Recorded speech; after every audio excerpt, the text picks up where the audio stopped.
Perkenalkan, nama saya Kristianto Henda Saputra dari PKK 1 semester 1 dengan NIM 24101166.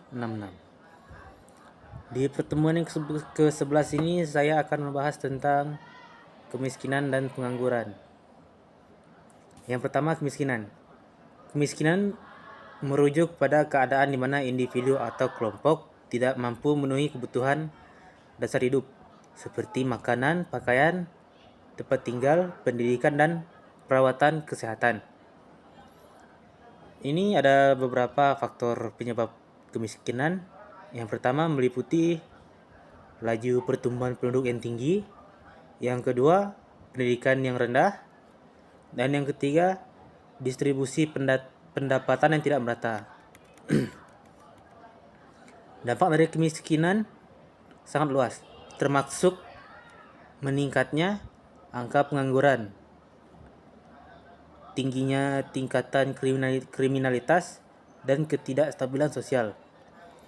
Kemiskinan juga dapat menciptakan lingkaran setan di mana individu yang hidup dalam kemiskinan sulit untuk keluar dari kondisi tersebut karena kurangnya akses terhadap pendidikan dan peluang kerja. Masalah yang selanjutnya, yang kedua, pengangguran. Pengangguran adalah kondisi di mana individu yang aktif mencari pekerjaan tidak dapat menemukan pekerjaan. Ini merupakan masalah serius yang mempengaruhi stabilitas ekonomi dan sosial. Dan ada beberapa faktor penyebab pengangguran. Yang pertama, ketidaksesuaian keterampilan. Yang kedua, kebijakan ekonomi yang tidak efektif. Dan yang ketiga, pertumbuhan ekonomi yang lesu.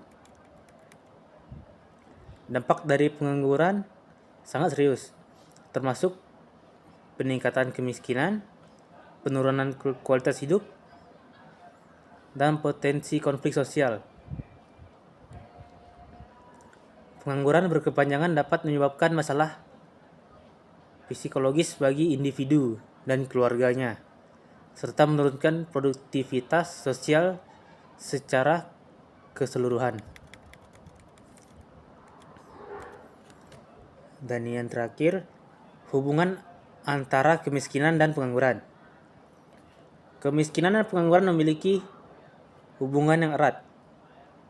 Tingkat pengangguran yang tinggi berkontribusi pada peningkatan kemiskinan karena individu yang tidak bekerja tidak memiliki sumber pendapatan untuk memenuhi kebutuhan hidup mereka. Dan sebaliknya, kemiskinan juga dapat menyebabkan pengangguran. Individu dari latar belakang ekonomi rendah seringkali tidak memiliki akses ke pendidikan dan pelatihan yang diperlukan untuk mendapatkan pekerjaan. Dengan demikian, kedua masalah ini saling memperkuat satu sama lain dan memerlukan pendekatan komprehensif untuk penanganannya, termasuk peningkatan akses pendidikan, penciptaan lapangan kerja, dan kebijakan ekonomi yang lebih inklusif. Sekian dari kesimpulan dan sebagainya. Sekian, terima kasih.